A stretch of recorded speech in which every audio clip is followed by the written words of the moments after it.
j'espère que vous allez bien. Aujourd'hui, cette vidéo, je la vois comme une invitation à écouter sa résonance quand on reçoit des signes de la vie. Alors, ces signes, ici, je parle bien des signes qui sont les cœurs, les chimères dans les nuages, les formes, on va dire.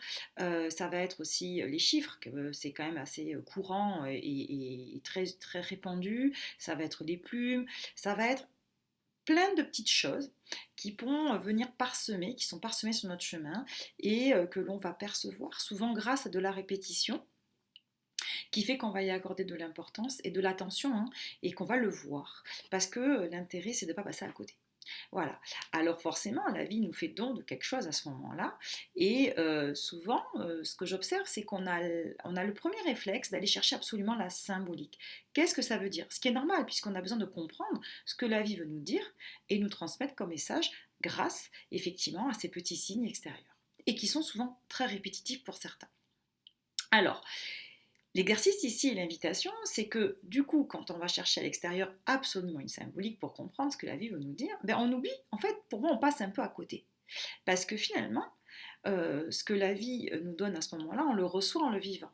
Ça veut dire que dès que je vais voir un cœur, dès que je vais voir une fleur, dès que je vais voir une plume sur mon chemin, de façon bien sûr sans la chercher, puisque c'est ça l'objectif, quand je vais voir un chiffre qui se répète ou des doubles, etc., je vais avoir une résonance, je vais effectivement recevoir, sans des fois s'en rendre compte, un don de la vie. Et du coup, on peut passer à côté, puisque le fait d'aller chercher absolument la symbolique fait qu'on n'arrive pas à pleinement accueillir et recevoir ce que la vie nous donne, précisément. Donc, ici, l'exercice, c'est d'arriver à ne pas passer à côté de ce que la vie nous donne. Et la seule personne qui sait ce que la vie nous donne, c'est la personne qui le reçoit. Pourquoi? Parce qu'elle le vit. Donc, à partir du moment où je reçois, à partir du moment où je vois le signe, à partir du moment où je le conscientise, à ce moment-là, le premier réflexe serait simplement d'accueillir et de le vivre. Parce que là, on est dans le plein recevoir.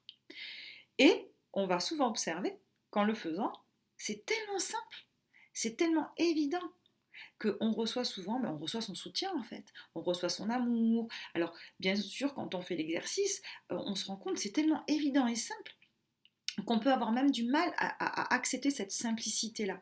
C'est même trop simple, il y a forcément autre chose derrière. Pas forcément. Vis-le, vivons-le, et à ce moment-là, quand on le vit, quand on le reçoit, on comprend exactement ce que la vie nous donne. Par expérience, une personne par exemple qui va recevoir, qui va avoir un papillon qui va se poser sur sa main, la personne à partir du moment où on va lui dire mais qu'est-ce que tu ressens quand tu vois ce papillon, quand tu le vois se poser sur ta main, qu'est-ce que tu as ressenti à ce moment-là? Ah ben j'ai eu l'impression que la vie était avec moi, que j'étais sur la bonne voie, qu'il fallait que je continue. Mais le message il y est là.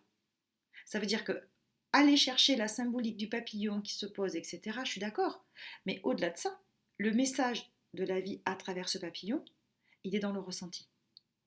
Et souvent, par expérience, ce que j'observe et ce que les personnes elles-mêmes observent en le vivant et en faisant l'exercice, c'est que effectivement elles reçoivent beaucoup de soutien, de l'encouragement de la part de la vie dans ces moments-là.